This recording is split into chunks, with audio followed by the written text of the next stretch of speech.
ज्ञान का सागर।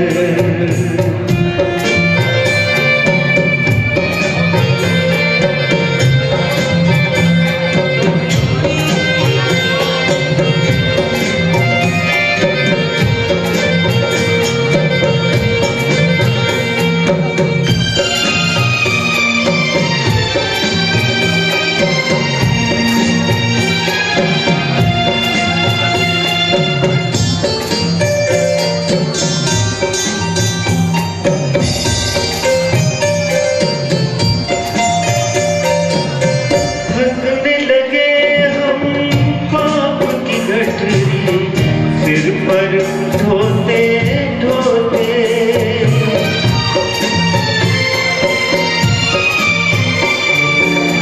हंसने लगे हम पाप की गठरी, सिर पर ढोते ढोते भटक के अंधी गलियों में सच्ची राह को तरते।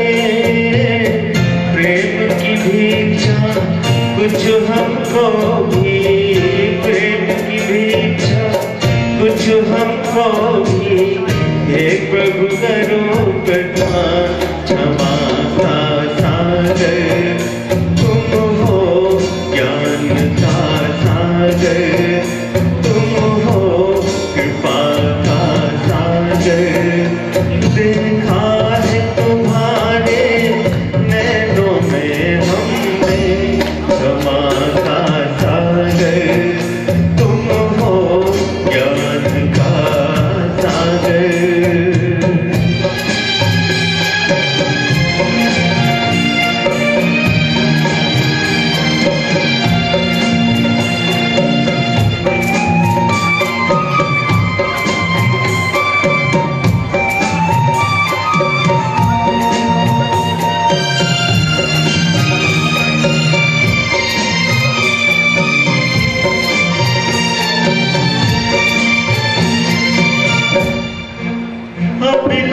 अभिलाषाएं तो अनंत है, फिर भी कुछ इच्छित है। दे दो मुझको अपनी कृपा का दान। क्षमा का सागर तुम हो, ज्ञान का सागर तुम हो, कृपा का सागर। देखा तुम्हारे नैनों में हमने क्षमा का सागर तुम हो, कृपा का सागर तुम हो, कृपा का सागर तुम हो, क्षमा का सागर तुम हो, क्षमा का सागर। हमारे समक्ष यंग ऑर्केस्ट्रा ने पेश किया और अब हम आपके समक्ष प्रस्तुत करने जा रहे हैं एक डॉक्यूमेंट्री जिसे यंग जेना अवार्ड के पहले समारोह के विनर्स योगेंद्र जैन और मेघा जैन ने बहुत ही मेहनत के साथ तैयार किया है। हम आपके समक्ष प्रस्तुत कर रहे हैं एक डॉक्यूमेंट्री जिसमें हमने मुनिश्री के जीवन, उनकी चर्या और उनके व्यक्तित्व को समाहित करने का प्रयास किया है। पूरी श्रद्धा और आस्था के साथ हम देख रहे हैं ये डॉक्यूमेंट्री इन पंक्तियों के साथ कि बूंद का जब कभी सागर से स्वयंवर हो गया, बूंद का जब कभी सागर से स्वयंवर हो गया, कोई पैगंबर हुआ कोई पयंबर हो गया, और जिसने दुनिया के लिबासों की हकीकत जान ली उसने दुनिया छोड़ दी और वो दिगंबर हो गया।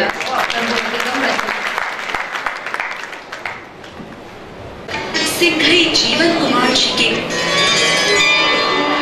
मध्य प्रदेश के अंतर्गत शिक्षा नगरी कहा जाने वाला सागर नगर, जो श्री 105 क्षुल्लक गणेश प्रसाद जी वर्णी की कर्म भूमि रहा, उस नगर के श्रावक सिंघई जीवन कुमार जी के गृह उनकी सुलक्षणा धर्मपत्नी श्रीमती आशाबाई की कुक्षी से बालक वीरेंद्र कुमार का जन्म वर्ष 1957 के सितंबर माह की 20 तारीख को हुआ। वीरेंद्र ने अपनी बड़ी बहन सौभाग्यवती संतोष एवं बड़े 1979 को दिसंबर माह में एमटेक की परीक्षा दी। पढ़ाई के अलावा धार्मिक रुचि, सत्संग में रुचि, नाटक आदि में हिस्सा लेने की रुचि एवं उत्तम तरीके के संचालन से वीरेंद्र ने अपना स्थान नगर में स्थापित किया। भाषा का उचित एवं सामयिक उपयोग वीरेंद्र को बहुत आगे ले गया। शिक्षा काल में सागर में रहने के कारण वीरेंद्र में आचार्य धर्म सागर जी, आचार्य शिव सागर जी, आचार्य सन्मति सागर जी आदि के सत्संग से धार्मिक संस्कारों की छाप लगी। 10 जनवरी 1980 को प्रातः नैनागिर जी में पिताजी अपनी बेटी संतोष एवं चिरंजीव वीरेंद्र के साथ संपन्न होने वाली अन्य दीक्षाओं को देखने गए। 45 मिनट के अंतराल में उनकी और आचार्य श्री के बीच दीक्षा संबंधी चर्चा हो गई। पिताजी के अनेकों तरह से समझाने के बाद भी दृढ़ निश्चयी वीरेंद्र ने उनकी एक न सुनी और उन्हें रोता हुआ छोड़कर अपने कपड़े, घड़ी व अन्य समस्त सामग्री छोड़ दी। उसी दिन केशलोद सागर जी महाराज ने क्षुल्लक दीक्षा प्रदान की। पिताजी के विकलता के समाचार पाकर क्षुल्लक क्षमा सागर जी ने पिताजी को संदेश भेजा कि सुना है आप विचलित हुए हैं। आचार्य श्री के प्रति कभी भी अश्रद्धा के भाव न लाना। आप ही ने तो कहा था कि पाप से बचना, सो मैं आज जीवन भर के लिए पाप से बच गया हूँ। संस्कार आपने दिए हैं, मैं कभी विचलित नहीं होऊंगा। नवंबर 1980 में उनकी एलक दीक्षा मुक्तागिरी क्षेत्र में हुई। 2 वर्ष पश्चात अगस्त 1982 में नैनागिर जी में आचार्य श्री द्वारा उन्हें मुनि दीक्षा दी गई।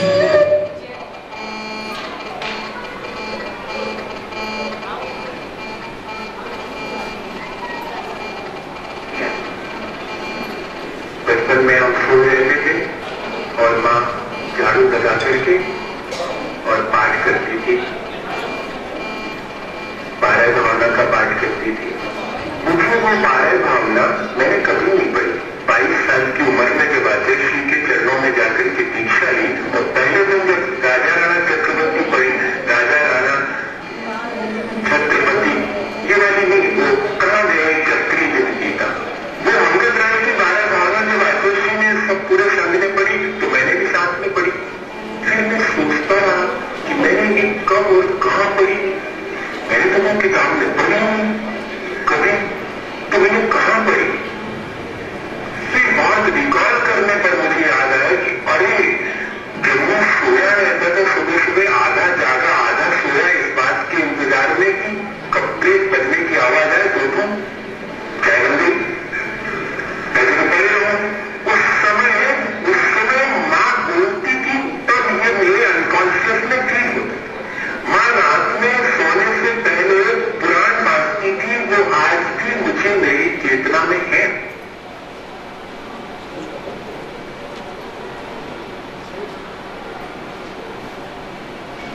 एक और संस्मरण कुंडलपुर का ही है। रात बहुत हो गई थी, सभी लोगों के साथ मैं भी इंतजार कर रहा था कि आचार्य महाराज समय से उठें और हमें उनकी सेवा का अवसर मिले। ये कितनी बढ़िया बात है, कितनी अद्भुत बात है कि जैन मुनि का जीवन ऐसा है कि अगर वो अपने आप में लीन हो जाए तो स्वयं को पा लेते हैं, और अगर आत्मज्ञान से बाहर आ गए तो हम उन्हें पाकर के अपने आत्मस्वरूप में लीन होने का रास्ता जानते हैं। दीपक का धीमा धीमा सा प्रकाश हो रहा था, उनके चरणों में बैठ करके हमेशा मुझे बहुत अपनापन महसूस होता है। मुझे लगता है कि जैसे हम अपने को अपने बहुत निकट देख रहे हैं। उनके चरणों की जो मृदुता है वो भी मन को बहुत भिगो देती है। हम भले उनकी सेवा में तत्पर होते हैं, पर मैं देखता हूँ कि वे इस सबसे बहुत बेभान कहीं अपने में खोए रहते हैं। मुझे ये सब बहुत अच्छा लगता है कि कोई इस तरह शरीर में रहकर भी शरीर से पार हो जाए। रात देखते देखते बीत थी, दूसरे दिन सूरज बहुत सौम्य और उजला लगा। आज मेरा लौटने का दिन था। लौटने से पहले जैसे उनके श्री चरणों को छुआ तो उनके चेहरे पर आई मुस्कान को देखकर लगा कि जैसे वो पूछ रहे हों कि क्या सचमुच लौट पाओगे। अब मैं क्या कहता, कुछ कहे भी नहीं, चुपचाप लौट आया। और शायद उस दिन अनकही मैं कह आया था कि अब कभी कहीं और जा नहीं पाऊंगा।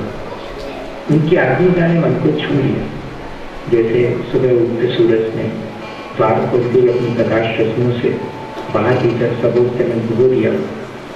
मुझे ऐसा लगा, मुझे लगा कि मैं इस आत्म सूर्य को बार बार प्रणाम करूं। कि मेरी अपनी जो फीलिंग्स हैं उनको मैंने इस तरह से कोशिश की है कि सभी लोग इससे कोई संदेश लेकर के स्वयं भी वैसा अनुभव करें।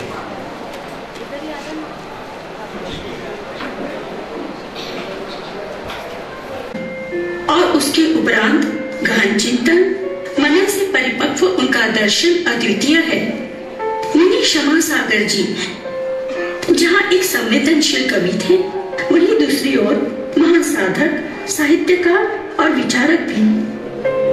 मुनिश्री का ज्ञान सदैव भक्तों को अपने संदेह, जिज्ञासा एवं शंकाओं के समाधान हेतु आकर्षित करता था। प्रश्नोत्तर के संवाद पूर्ण प्रहर में जहाँ एक और किशोर होते थे, तो वहीं दूसरी ओर प्रकांड विद्वान भी जीवन, जगत, आत्मा, परमात्मा और इनसे संबंधित सैकड़ों रहस्यों को लेकर उठ रही जिज्ञासा के उत्तर मुनिश्री के मुख से सुनना अपने आप में एक अनुभव था। दया और करुणा की प्रतिमूर्ति मुनिश्री की वाणी का जादू सब ओर छाया है। आम जीवन के छोटे छोटे उदाहरणों में जीवन के बड़े बड़े मूल्यों को ढूंढ लेना उनके प्रवचनों की पहचान थी। सरल सदी हुई भाषा और मन को छू जाने वाली कहानियों के सहारे वे कठिन से कठिन विषय आसानी से सिखा देते थे। उनके लिए गरीब अमीर सब बराबर थे, पर बच्चों के प्रति उनका विशेष स्नेह था। वे उन्हें धर्म से जोड़ने के लिए विज्ञान का सहारा लेते थे। युवा पीढ़ी से ही धर्म आगे बढ़ना है, ऐसा जानकर वे उनके लिए यंग जैना अवार्ड जैसे अनूठे कार्यक्रम के सूत्रधार बने।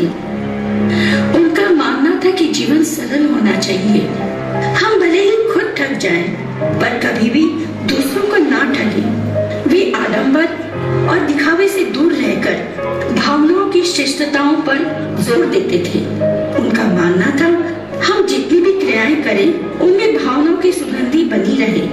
हम सदैव आत्मनिर्भर बने और अगर एक ले तो दे सवाया। उनका मानना था इस बार न सही, भगवान पर बेहतर इंसान जरूर बनना चाहिए।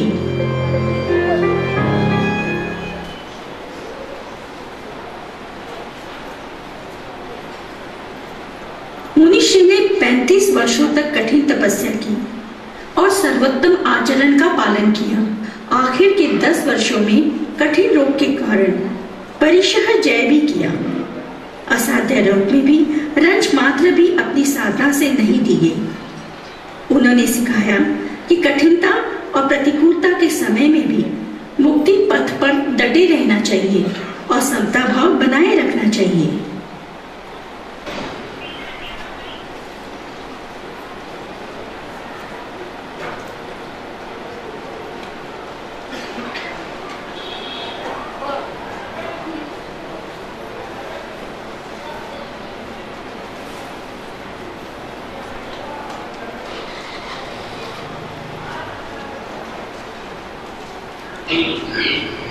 तुम कहते हो माटी के ये चलते राग बिखर जाएंगे। तुम कहते हो माटी के ये चलते राग बिखर जाएंगे। कच्चे के रंग हवा में अनजाने ही छल जाएंगे। तो अविनश्वर पाने अपना, तो अविनश्वर पाने अपना भीतर रूप सलोना ले लो, ले लो तुम भी एक खिलौना ले। कदम खत्म हुआ जाता है मेला, तुम भी एक खिलौना ले लो, तुम भी एक खिलौना। जाने किसको पाने तुमने, जाने किसको पाने तुमने अपना सांझ सवेरा खोया, जाने किसको पाने तुमने अपना सांझ सवेरा खोया। पन संगी छूटे साथी छूटे, मंजिल दूर बसेरा खोया, मंजिल दूर बसेरा खोया।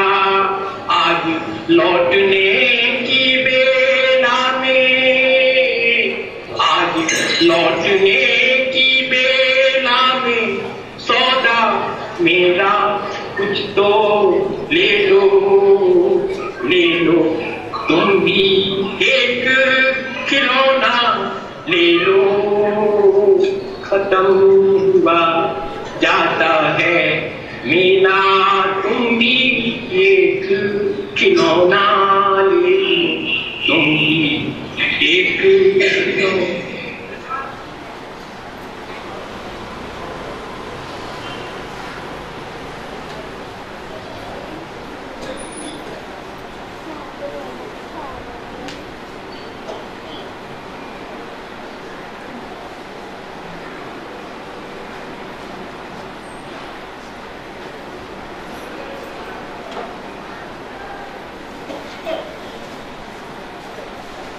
आगे आगे अपनी